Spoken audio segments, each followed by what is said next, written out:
Thank you very much. The Miracle Lady. That's what doctors dubbed Carly when she was brought back to life after being electrocuted in her garage while working on an art project. Carly's life was miraculously saved by her husband, Larry, who found her foaming at the mouth with barely a pulse. After 2 minutes of CPR, Larry restarted Carly's heart, and she survived. But husband Larry, sister Maggie, and mother Marie say Carly may have survived, but she's not really living. Instead, she's exhibiting odd and extremely troubling behavior. Is she different? Yes, she is. And as a mother, you know when your child is not right. Before, Carly was active, loving. Now she's quiet. She seems to be in a little world sometimes by herself. You talk to her and it takes a while for her to react. Something's not working right. I totally agree. She doesn't smile anymore. If you see all her pictures, she always has her bright white smile, and now it's muted. And you agree, you think she's very different. I do agree. You say she's different. It's not just her personality. You think she's different in terms of her cognitive efficiency, her ability to be on her own, her predictability, her reliability. You think everything has been impacted, true?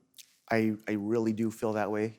So I sent Carly to one of the leading experts in neuroradiology, particularly regarding the brain, to conduct a very in-depth scan.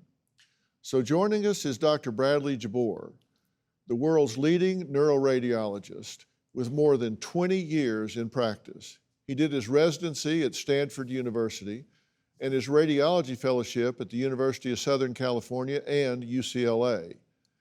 He's one of the world's foremost experts on the impact trauma can have on the brain and has pioneered cutting-edge breakthroughs on imaging. Dr. Jabour, thank you so much for being Thanks here. Thanks, I really Phil. appreciate it. Thank you. Tell me what y'all did with Carly. So Carly had a detailed MRI, a morphologic MR, and a functional MR where we looked into her brain and we examined the different, let's think of it as an engine, the different mechanisms in the brain as well as the architecture of the brain.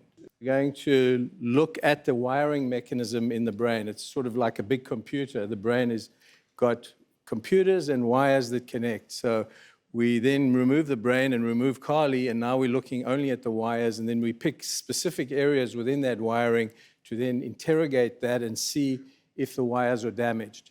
So we can see that this big tract, it's called the corticospinal tract, which supplies the whole body, we can measure the density of the wires and whether they're damaged or not. And we can see that this one measure of white matter health or strength is much lower on that side than on this side. What we see here is a scar in the brain and around the ventricles, and where the yellow arrows are big ventricles and spaces. The brain has shrunk like a raisin. Okay, let's go to the next slide. The amygdala on this side is big, normal. It's not normal, it's reduced as well, but on this side it's almost disappeared.